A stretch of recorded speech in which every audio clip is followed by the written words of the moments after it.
নমস্কার বন্ধুরা, leave foodie চ্যানেলে সকলকে স্বাগত। নতুন একটা রেসিপি নিয়ে চলে এসেছি। আজকের রেসিপিটা একটু দুর্ধর্ষ রেসিপি।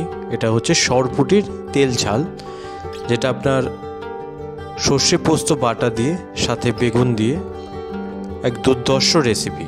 আপনার বাড়িতে অবশ্যই ট্রাই করে দেখতে পারেন।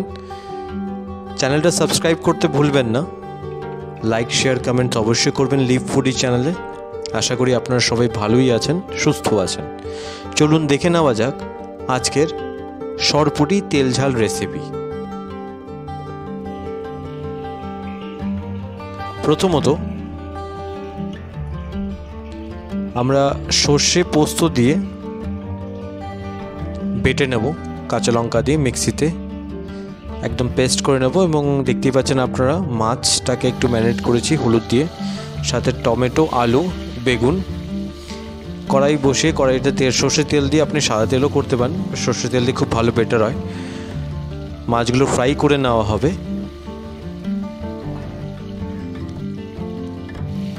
খুবই দুর্ধর্ষ টেস্টফুল খাবার।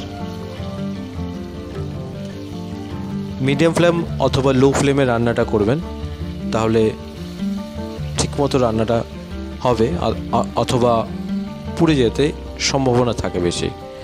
আস্তে আস্তে মাছগুলো ফ্রাই করে নেব আমরা।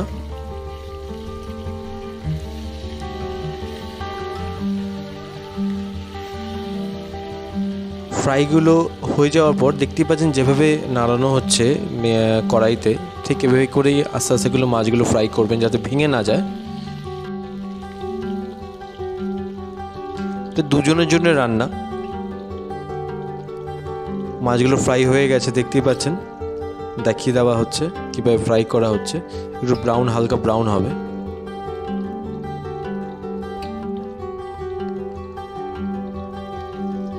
সরপুঁটি মাছটা একটু বড় ছিল, সেই জন্য কাটিয়ে নিয়ে আসলাম।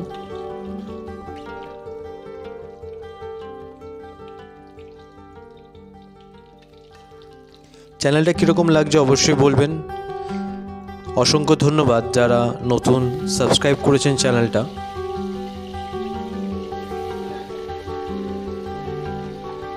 বাকি মাছগুলো যেগুলো আছে ওগুলো আমরা ফ্রাই করে নেব। মাছের মাথাও আছে।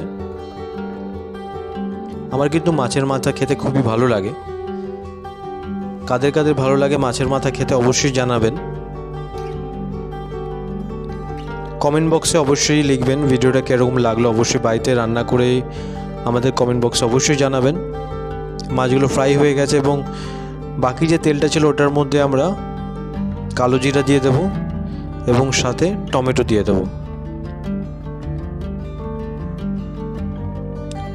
একটা টমেটো দিতে পারেন, দুটো টমেটো দিতে পারেন, যেটা আপনাদের ইচ্ছা। আমরা একটা টমেটোই দিয়েছি।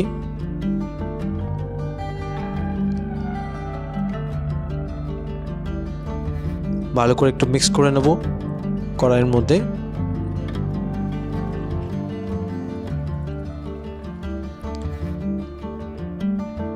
এর মধ্যে হাফ চামচ হলুদ দিয়ে দেব এবং হাফ চামচ লবণ দিয়ে দেব।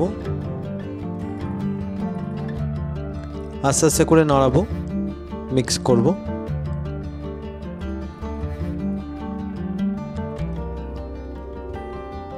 যতটা পরিমাণ নুন ততটা পরিমাণ দিয়ে দেবেন, আপনাদের আন্দাজ যেটা টেস্ট হবে সেভাবেই দেবেন।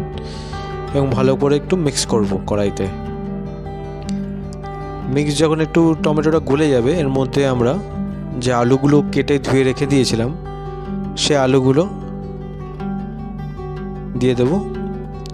আমরা একটা আলু দিয়েছি, আপনারা দুটো আলুও দিতে পারেন যদি আপনাদের ফ্যামিলি মেম্বার সবচেয়ে বেশি একটু বড় হয়, দুজনের বেশি। আমরা দুজনের জন্য আমরা একটা আলু যথেষ্ট। যেভাবে ইচ্ছা মতো আপনারা আলুগুলো পিসগুলো কাটতে পারেন, আপনাদের উপর নির্ভর করছে। আস্তে আস্তে আলুটাও যাতে ফ্রাই হয়ে যায় এবং একটু নরম হয়ে যায় সেটাও লক্ষ্য রাখতে হবে। মিডিয়াম ফ্লেমে করবেন রান্নাটা। এরপরে এর মধ্যে আমরা বেগুনগুলো দিয়ে দেব। দুটো বেগুন দেওয়া হয়েছে, কেন বেগুনটা একটু খুবই প্রিয়,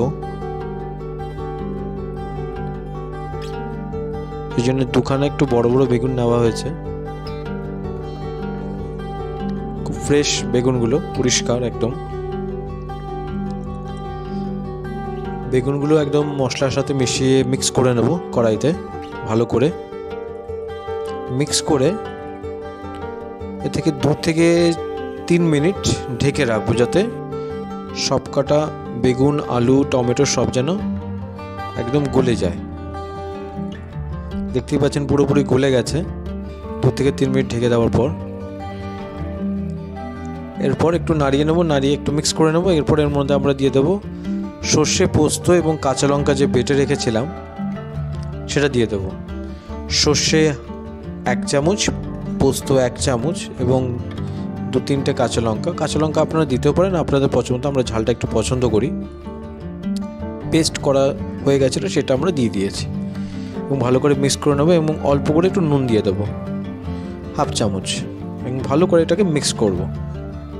দেখতেই পাচ্ছেন আস্তে আস্তে করে মিক্স করা হচ্ছে যাতে মশলাগুলো সবার মধ্যে মিশে যায়।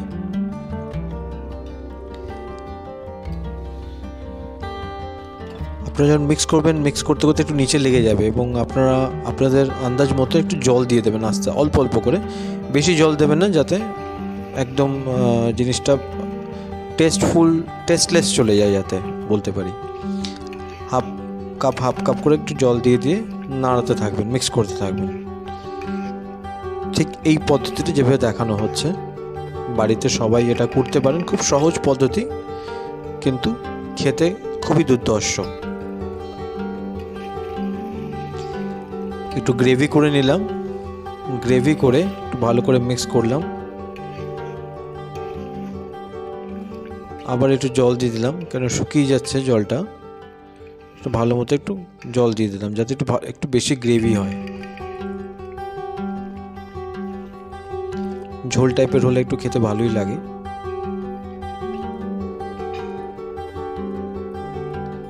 দেখতেই পাচ্ছেন এবং এটা 2-3 মিনিট ঢেকে রাখবেন। মিক্স করে নেওয়ার পর ঢেকে রাখার পর 2-3 মিনিট দেখবেন, উঠিয়ে দেখতে পাচ্ছেন কীভাবে একটু লালচে ভাব চলে আসছে উপরে। এবং আবার ভালো করে একটু মিক্স করবেন। যত বেশি মিক্স করবেন টেস্টটা ততটাই, ফ্লেভারটা ততটাই বেশি ফুটে উঠবে। একটু প্রেস করে দেখা হচ্ছে যাতে সব কিছু সিদ্ধ এবং মিক্সড হয়েছে কিনা।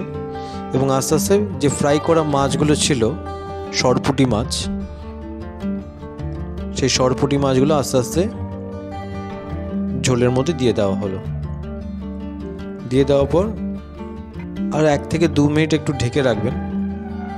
ঢেকেও রাখতে পারেন, না ঢেকেও রাখতে পারেন, কিন্তু একটু নাড়িয়ে নেবেন যাতে গ্রেভিগুলো সেটার মধ্যে মিক্সড হয়ে যায়। এর সাথে আমরা লাস্টে একদম একটু ধনেপাতা দিলাম, কুচনো ধনেপাতা, কোরিয়ান্ডার লিভস আপনারা দিতেও পারেন, না দিতে পারেন। ধনেপাতা দিলে একটু টেস্টটা আর একটু বেশি বাড়ে। একটু ভালো করে মিক্স করে নেবেন ধনেপাতা দেওয়ার পর। এবং লাস্টে একদম ফ্লেভারটা আরও বেশি টেস্টফুল হওয়ার জন্যে 1/2 চামচ কাঁচা সর্ষের তেল দিয়ে দিলাম যাতে স্মেলটাও একটু বেশি ভালো আসে। হয়ে গেছে রান্না, দেখতেই পাচ্ছেন খুবই সুন্দর এবং টেস্টফুল এবং খুবই দুর্ধর্ষ। আপনারা গরম ভাতেও খেতে পারেন, খুবই ভালো লাগবে রাত্রের বেলা খেলে। এটা সকালবেলাও দুপুরবেলাও খেতে পারেন। ভিডিওটা কীরকম লাগলো অবশ্যই জানাবেন। চ্যানেলটা সাবস্ক্রাইব করতে ভুলবেন না, live foodie channel. Comment share অবশ্যই করবেন, বেল আইকনে প্রেস করবেন নতুন ভিডিও রান্নার আপডেটস পাওয়ার জন্যে। সুস্থ থাকবেন, ভালো থাকবেন এবং ভালো খাবেন। ধন্যবাদ সকলকে।